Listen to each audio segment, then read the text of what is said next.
Audiolivro O Consolador, psicografia de Chico Xavier, editado pelo Espírito Emmanuel.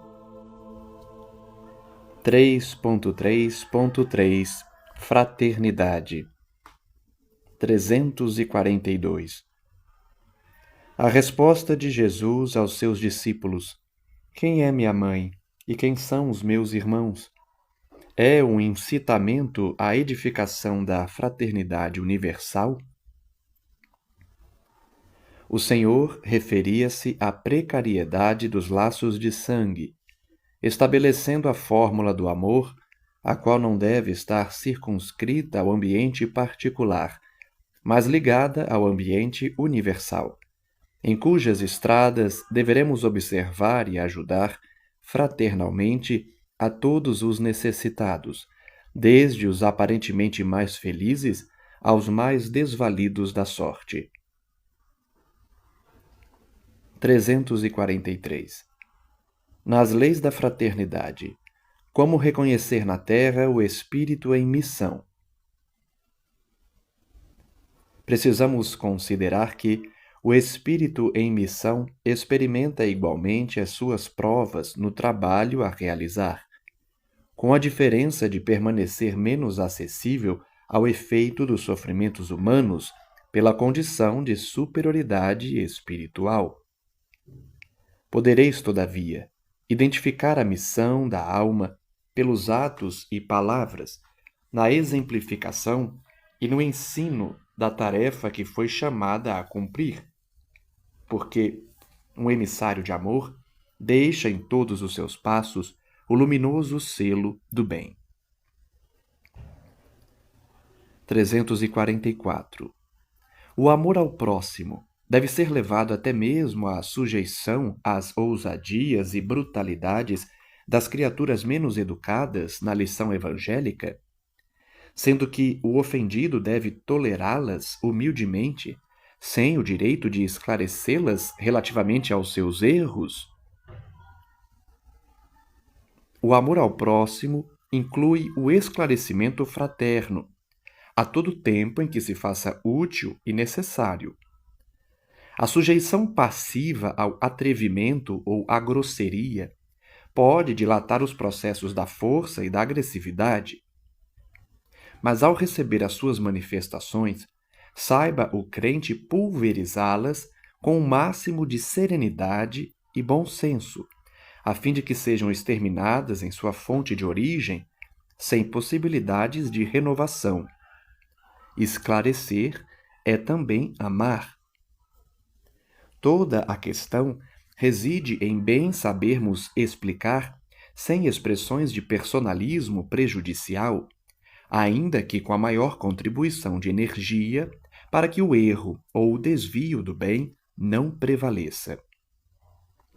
Quanto aos processos de esclarecimento, devem eles dispensar em qualquer tempo e situação o concurso da força física, sendo justo que demonstrem as nuances de energia requeridas pelas circunstâncias, variando desse modo de conformidade com os acontecimentos e com fundamento invariável no bem geral.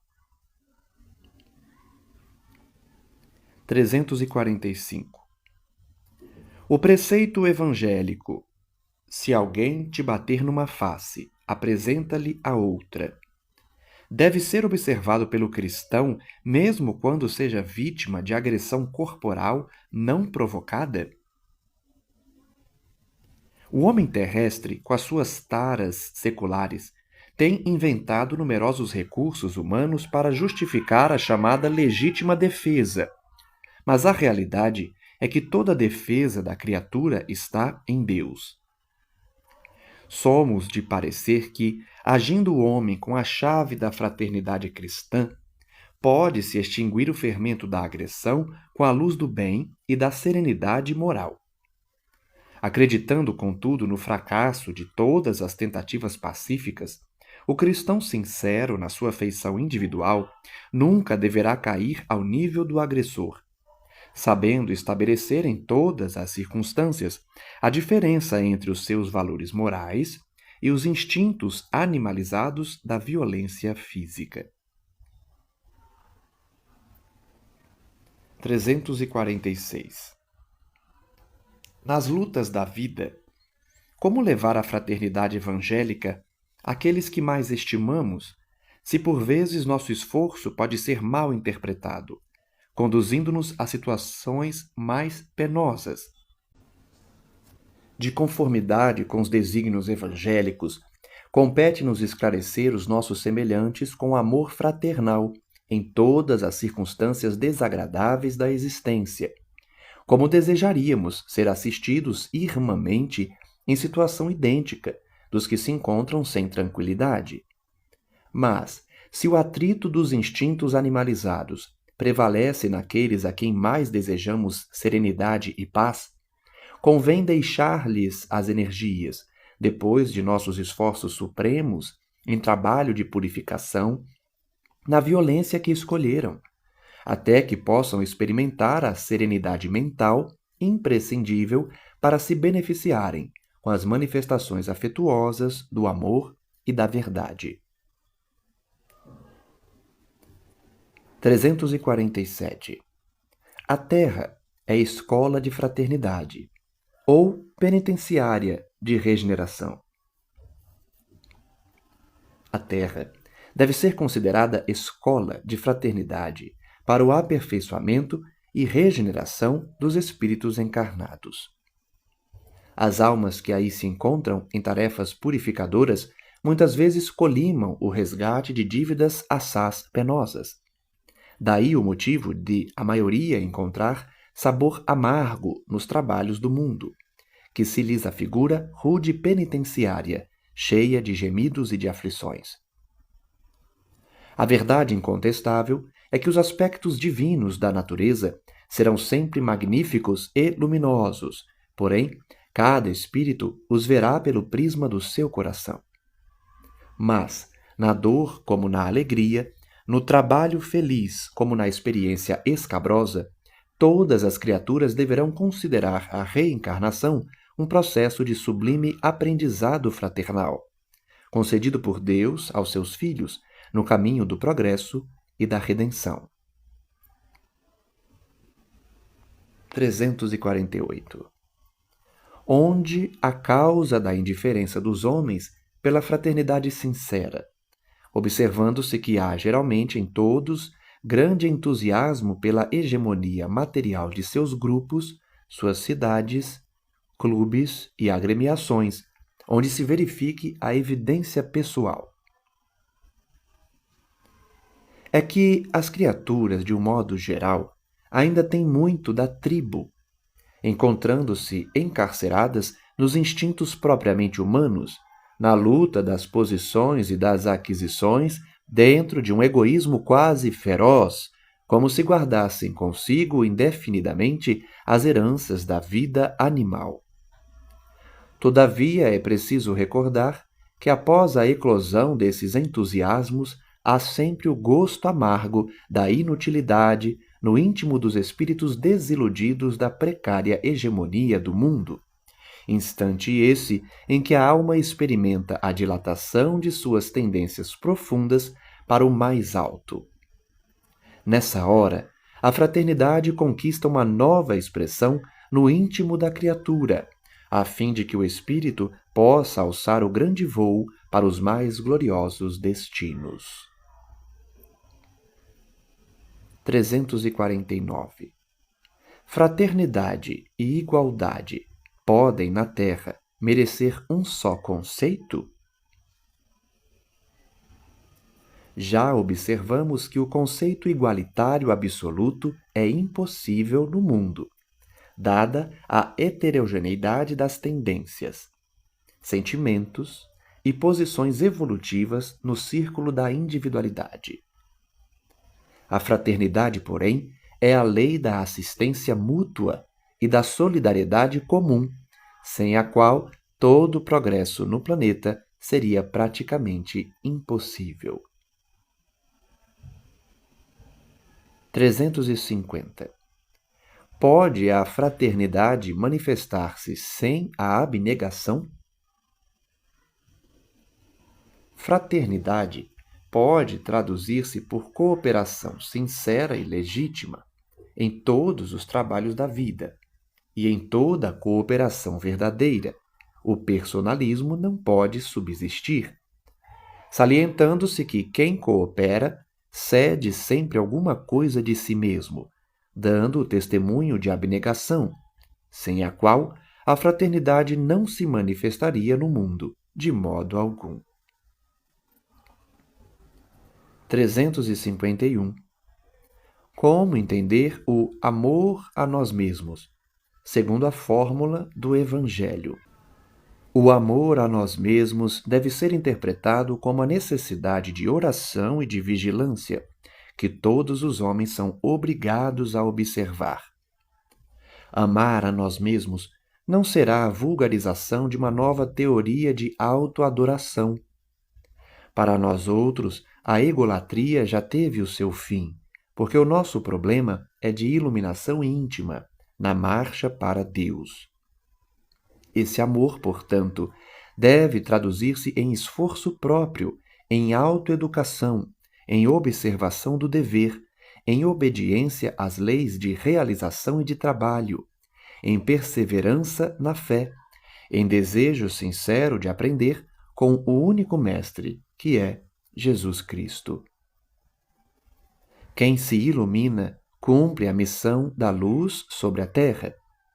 E a luz não necessita de outros processos para revelar a verdade, senão o de irradiar espontaneamente o tesouro de si mesma.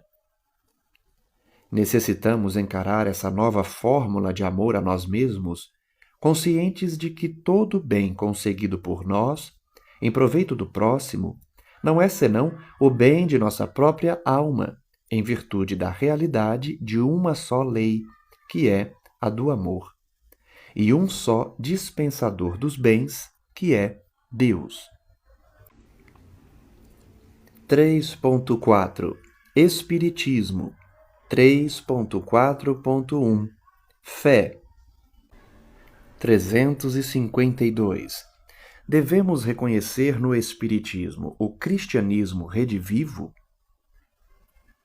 O Espiritismo evangélico é o consolador prometido por Jesus, que pela voz dos seres redimidos espalham as luzes divinas por toda a terra, restabelecendo a verdade e levantando o véu que cobre os ensinamentos na sua feição de cristianismo redivivo, a fim de que os homens despertem para a era grandiosa da compreensão espiritual com o Cristo.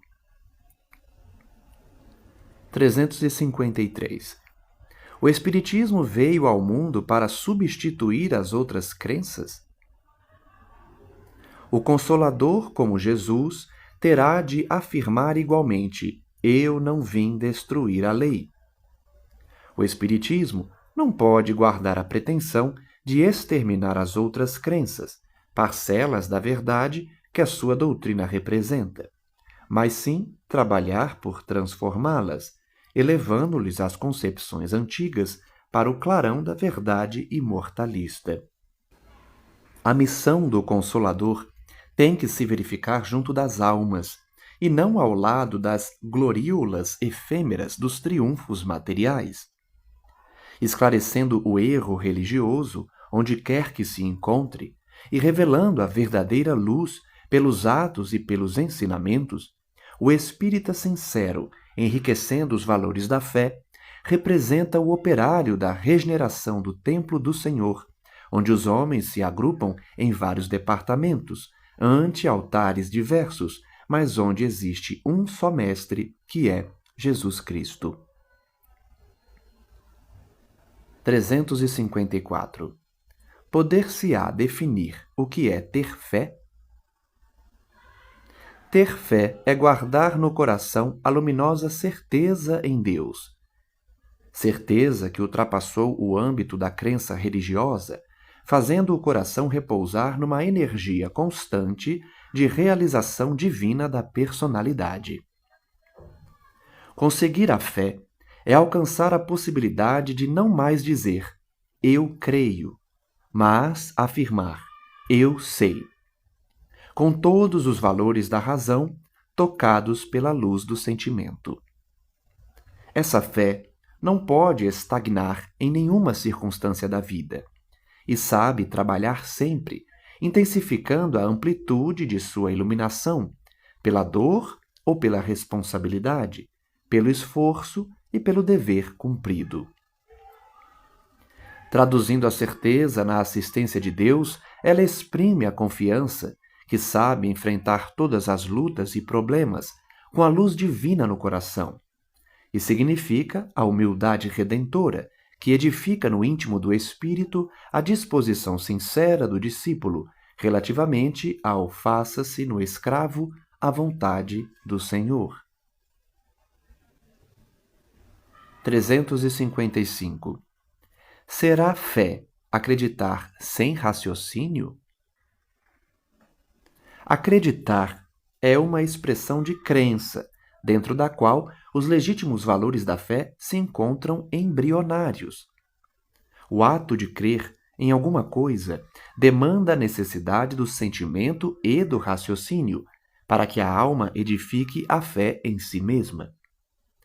Admitir as afirmativas mais estranhas, sem um exame minucioso, é caminhar para o desfiladeiro do absurdo, onde os fantasmas dogmáticos conduzem as criaturas a todos os despautérios. Mas também interferir nos problemas essenciais da vida, sem que a razão esteja iluminada pelo sentimento, é buscar o mesmo declive onde os fantasmas impiedosos da negação conduzem as almas a muitos crimes. 356.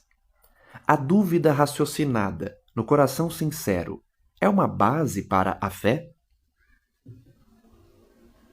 Toda dúvida que se manifesta na alma cheia de boa vontade, que não se precipita em definições a priorísticas dentro de sua sinceridade, ou que não busca a malícia para contribuir em suas cogitações, é um elemento benéfico para a alma, na marcha da inteligência e do coração rumo à luz sublimada da fé. 357. É justa a preocupação dominante em muitos estudiosos do Espiritismo pelas revelações do plano superior a título de enriquecimento da fé? Toda curiosidade sadia é natural. O homem, no entanto, deve compreender que a solução desses problemas lhe chegará naturalmente, depois de resolvida a sua situação de devedor ante os seus semelhantes, fazendo-se então credor das revelações divinas. 358. Para os espíritos desencarnados que já adquiriram muitos valores em matéria de fé, qual o melhor bem da vida humana? A vida humana, nas suas características de trabalho pela redenção espiritual, apresenta muitos bens preciosos aos nossos olhos, na sequência das lutas, esforços e sacrifícios de cada espírito. Para nós outros, porém, o tesouro maior da existência terrestre reside na consciência reta e pura, iluminada pela fé e edificada no cumprimento de todos os deveres mais elevados. 359. Nas cogitações da fé, o espírito encarnado deve restringir suas divagações ao limite necessário às suas experiências na Terra? Pelo menos é justo que somente cogite das expressões transcendentes ao seu meio, depois de realizar todo o esforço de iluminação que o mundo lhe pode proporcionar nos seus processos de depuração e aperfeiçoamento. 360. Qual deve ser a ação do espírita em face dos dogmas religiosos? Os novos discípulos do Evangelho devem compreender que os dogmas passaram, e as religiões literalistas que os construíram sempre o fizeram simplesmente em obediência a disposições políticas no governo das massas. Dentro das novas expressões evolutivas, porém, os espíritas devem evitar as expressões dogmáticas, compreendendo que a doutrina é progressiva, esquivando-se a qualquer pretensão de infalibilidade, em face da grandeza inultrapassável do Evangelho. 361.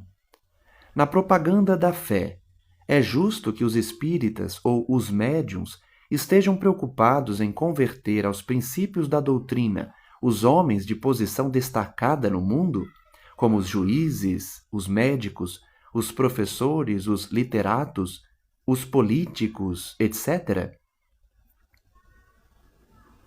Os espíritas cristãos devem pensar muito na iluminação de si mesmos, antes de qualquer prurido no intuito de converter os outros. E ao tratar-se dos homens destacados no convencionalismo terrestre, esse cuidado deve ser ainda maior, porquanto há no mundo um conceito soberano de força para todas as criaturas que se encontram nos embates espirituais para a obtenção dos títulos de progresso.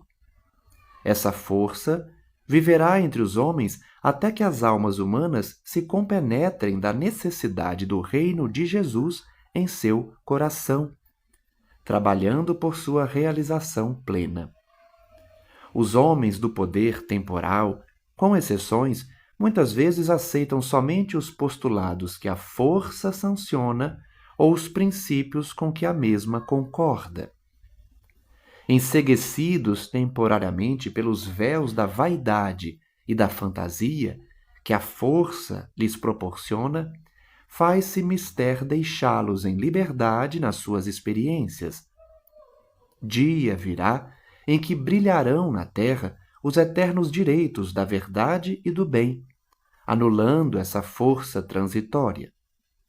Ainda aqui tendes o exemplo do Divino Mestre, que, trazendo ao orbe a maior mensagem de amor e vida para todos os tempos, não teve a preocupação de converter ao Evangelho os Pilatos e os Antipas do seu tempo.